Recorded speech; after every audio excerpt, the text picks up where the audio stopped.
you to share it with a friend. Put it on your Facebook, your Instagram story. We want to get the word out about what God is doing through Fearless here in LA.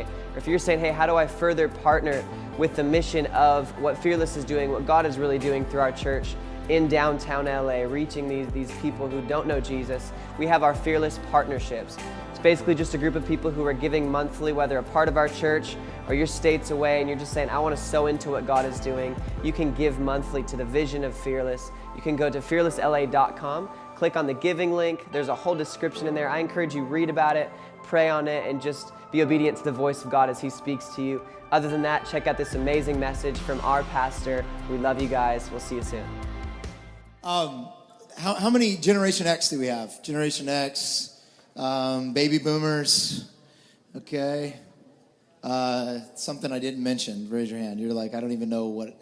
Anyways, I think, this word that I'm calling this series, adulting, it popped into my spirit while we were in the last series, royalty. And I just, I feel like, I don't want to just preach to you messages to be a preacher or to speak. This, I really could give a rip about speaking, like doing this. This is not like my lifelong dream to get up and have a crowd and talk. And really, I want to shape a group of people into their destiny, fashion them with the word. Paul called it the foolishness of preaching. How silly is this, what we're doing right now? This is foolish. A whole bunch of people would come listen to a guy with some weird pants on and a too tight of shirt, speak a message with his hair all messed up, and then somehow that message would help you in your life. And I have no connection to some of you. I've never met you. We have not even hung out. Some of us are not the same culture. We're not even the same gender. But somehow this message would be injected in your life, and you would leave different than a TED Talk, different than a YouTube speech, different than a tweet, different than the foolishness of preaching. That this is pretty foolish what we're doing here. But God chose the foolishness of preaching to transform us. He chose that men and women would get up and they would read from His word and they would unpack it. And so, as I'm preaching, as I'm thinking of series, I'm not just trying to get a crowd. I'm trying to take the crowd that I have and create a family. And I'm trying to take that family and create an army and create sons and daughters and through the word, get us to where we're going. I feel a lot like Moses traveling through the desert. We all said yes to getting out of where we were, but there's this in between on the way to the promised land. And there's this working in our life of getting these things dealt with, delivered, pressed through, and then we go back to life and it gets crazy again. Then we come back and really us coming together is really about us getting our head right. Getting the words right. It's amazing how one negative word could just really affect us. I had all these positive words and then one word, someone's like, and maybe it's even someone that didn't mean it. They just kind of flippantly said, hey, did you ever think about this? And I was like, I was already thinking about that, but I was hoping no one else was thinking about that. And so because you said it, maybe everyone's, and all of a sudden this one word robs you of sleep, robs you of life. Maybe it was a word when you were younger. Maybe it was loser. Maybe it was failure. Maybe it was never be good enough. Maybe it was you'll be exactly like your dad.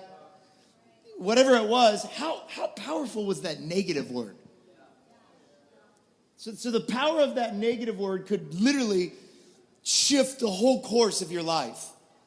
So now let's take, words have power even when they're negative.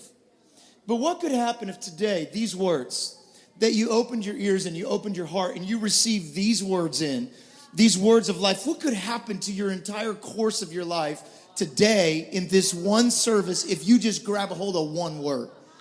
And so I take this very serious. When I get up here, I'm not here to waste your time. I'm not trying to just take some time on a clock and have people cheer me on and I feel better about it at the end because someone said amen. This is not my lifelong goal. My lifelong goal is to give you words that will transform your life and unroute and reroute where you're going and give you the confidence and courage. My hope is not that you leave this place defeated.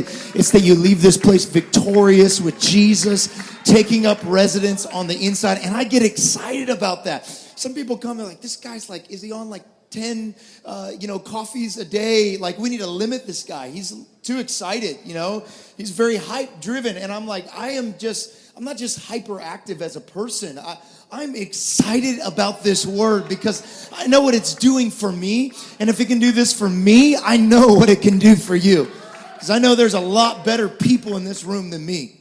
There's people that have great calls on their life. You're going to stand on the shoulders of me and my wife, and we're going to push you to the next phase of your life. But I'm believing that this word would catapult you. These series would do something in your life. This is why it matters that we are still here, why we're showing up again, because we need this at least weekly. We probably need this daily, or for me, I need this minutely.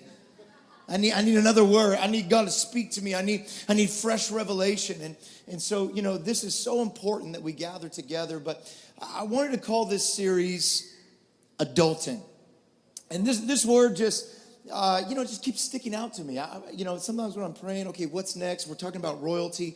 And I'm really trying to prepare us for what God's doing. We're about to get a building. We have a building, but we're about to move into our building. And I really believe that this first wave of people that God has sent us in this church is almost 6 years old. September will be 6 years. God has told me that he's sending us leaders that lead leaders. And so if you're here right now, you're a part of that. Maybe you didn't feel like a leader, but welcome to your life, your destiny. And so God is sending us leaders that are drawn to this place. And with those leaders, we're going to see a city changed, a city transformed.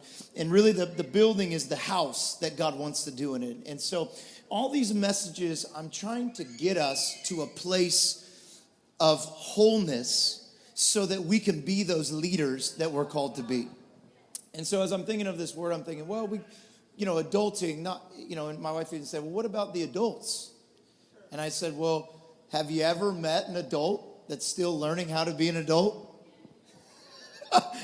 And I raised my hand. I said, do you know, you're looking at him right here. And she said, oh, okay, yeah, that makes sense. That we all, in a spiritual sense, are adulting. I was at a bookstore. You guys heard of those, right?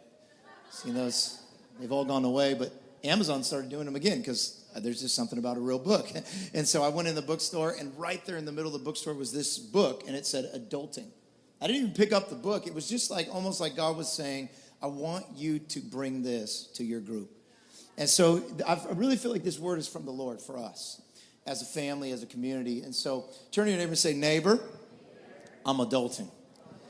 And this word, I think a lot of times this word can be kind of like a put down or like a joke.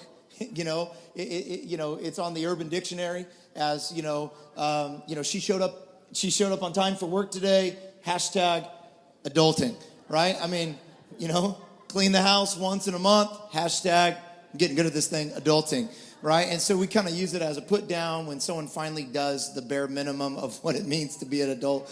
But I'm not titling this to put you down.